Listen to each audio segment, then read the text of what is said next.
Today is the 4th of March and I want to talk about planting potatoes in containers. The first thing is the container.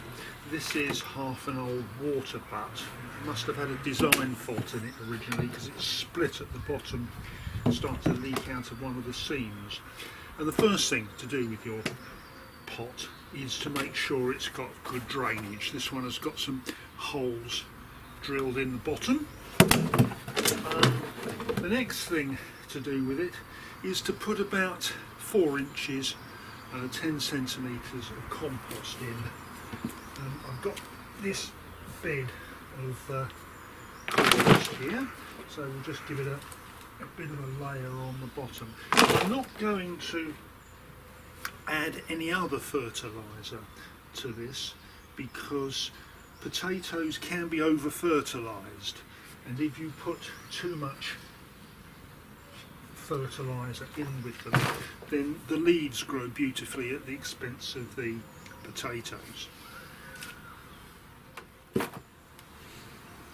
The next thing is the potatoes. These are kestrel.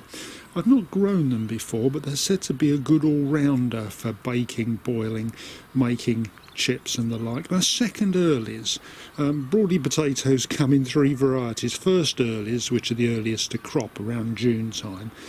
Second earlies come along a few more weeks beyond that. And finally, main crop potatoes take the longest to mature and are harvested from the end of July to September.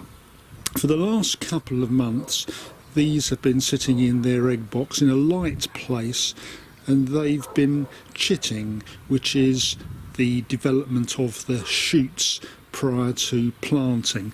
The shoots you can see aren't roots, they are shoots. They're going to be the things that rise to the surface and from which the new potatoes will grow.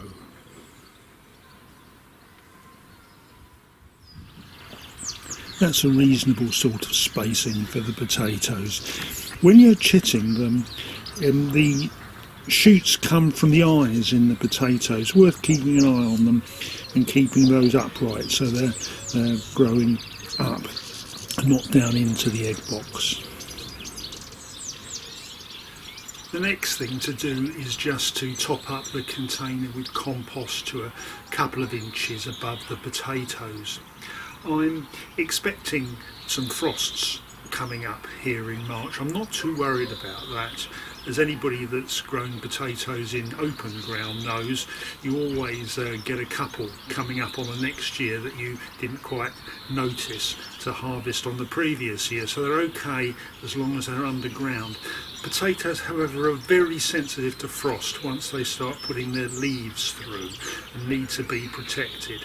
So if leaves start to show and frost is predicted, it's easy enough with here. We're in a container and I can just put some fleece over the top. If you were growing them in open ground, you'd want to fleece them because a little bit of frost and the leaves turn black. It may not necessarily be fatal, but it's certainly not good for them. So the next thing to do, I might just put a little bit of water just to bed them in, and then they will grow, and when the leaves break through the surface, come up a few inches, I'll cover them with more compost and keep repeating that until we reach the top of the bin, and the leaves will sort of continue to make nutrients for the potatoes from the top. Well, thank you very much for watching. I hope you found at least one interesting or useful thing in this video. One of the things that one can say about this is that you don't need a garden, a patio, anything, and you could grow your own potatoes. So there's no excuse not to grow some vegetables, even if you don't have a garden.